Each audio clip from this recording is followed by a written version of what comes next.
आपल्याला आता प्रवृत्ती करायची आहे. तर या ठिकाणी वेगवेगळे चित्र ठेवलेले, या चित्रांमधून एक चित्र उचलायचे आणि ते चित्र आपण वेगवेगळ्या भाषांमध्ये बोलू. हिंदी, मराठी, इंग्लिश, संस्कृत. तर आपल्याला वेगवेगळ्या भाषेचे ज्ञान भेटेल आणि प्रवृत्ती पण होईल. तर चला आपण आता सुरू करू. या ज्या मुलींची निवड झाली यांच्यामध्ये मुली पुढे प्रवृत्ती. चला थांबा. आता हे कशाचे चित्र आहे बरं? आता ही मुलगी हिंदीमध्ये बोलेल, ऐकायचं आहे. यह कौवा है. बोला.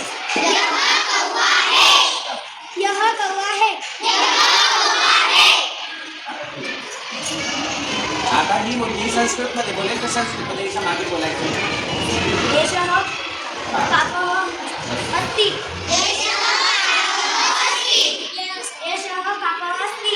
एषः काकः अस्ति. आता ही मुलगी इंग्लिशमध्ये बोलेल. This is crow. This is crow. This is a crow. This is a crow. चला आता ही मुलगी गुजरातीमध्ये बोलेल, तिच्या मागे बोलायचं. हा कागडो છે. हा कागडो છે. हा कागडो છે. हा कागडो છે. आता ही मुलगी मराठीत बोलेल. हा कावडा आहे. हा कावडा आहे. हा कावडा आहे.